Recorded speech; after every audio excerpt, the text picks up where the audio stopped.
Hello and welcome to Deck Builder San Antonio, where we talk all things outdoor living.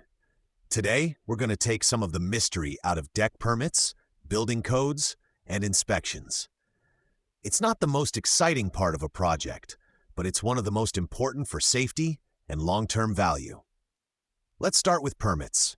In most places around the San Antonio area, you need a permit when you're building a new deck or significantly changing an existing one, especially if it's raised off the ground or attached to the house.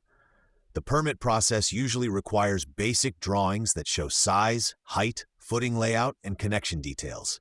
It may feel like an extra step, but it's how the city or county confirms the plan meets minimum safety standards. Then there are codes.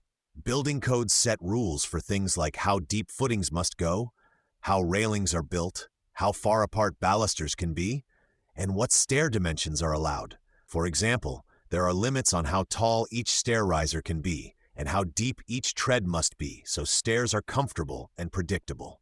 There are also rules about railing height and spacing so kids can't slip through or get stuck.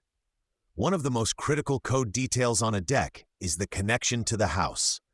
The ledger board that ties the deck into the home needs proper bolts or structural fasteners and flashing to keep water out. When this connection is done wrong, it can lead to serious failures.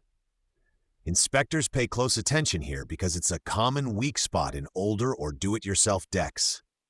Inspections happen to confirm that what's getting built matches the plans and the code.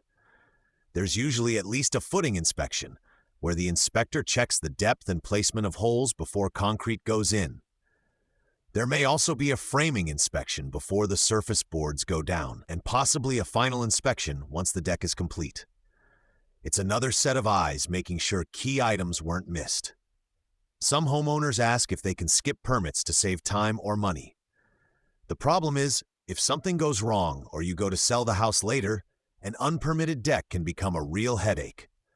Buyers and inspectors may question the safety of the structure, and sometimes you can be required to bring it up to code or even remove it. If you're interviewing deck builders, ask who handles the permit process and how they make sure the project meets local codes.